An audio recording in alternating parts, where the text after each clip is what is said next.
ଆସନ୍ତୁ ସାଙ୍ଗମାନେ ବନାଇବା ବାଇଗଣ ମସଲା କୁରକୁରି। ମୁଁ ଏଠି ଦୁଇଟି ବାଇଗଣ ନେଇଛି।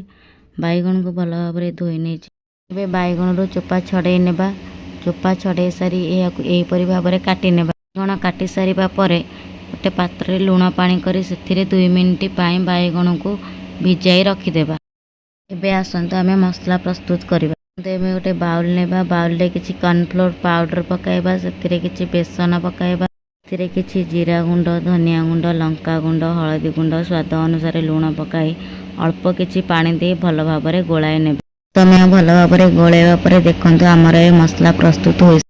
ଏବେ ବାଇଗଣ ନେବା। ବାଇଗଣଟିକୁ ମସଲାରେ ଏହିପରି ଭାବରେ ଗୋଳାଇ ନେବା। ଦେଖନ୍ତୁ ମୁଁ ବାଇଗଣଟିକୁ ଭଲ ଭାବରେ ଗୋଳାଇ ନେଇଛି। ଆମେ କିଛି କୁରକୁରି ନେବା। କୁରକୁରିକୁ ଭଲ ଭାବରେ ଗ୍ରାଇଣ୍ଡିଙ୍ଗ କରି ନେବା। ବାଇଗଣଟିକୁ ଏବେ ଆମେ କୁରକୁରି ଗୁଣ୍ଡରେ ଭଲ ଭାବରେ ଗୋଳାଇ ଦେବା। ଆମେ ବାଇଗଣଟିକୁ ଏହିଭଳି ଭାବରେ ଛାଣି ନେବା। ପ୍ରସ୍ତୁତ ହୋଇସାରିଛି ବାଇଗଣ ମସଲା କୁରକୁରି। ଆପଣମାନେ ବି ଘରେ ବନାନ୍ତୁ। କେମିତି ଲାଗୁଛି କମେଣ୍ଟ କରନ୍ତୁ।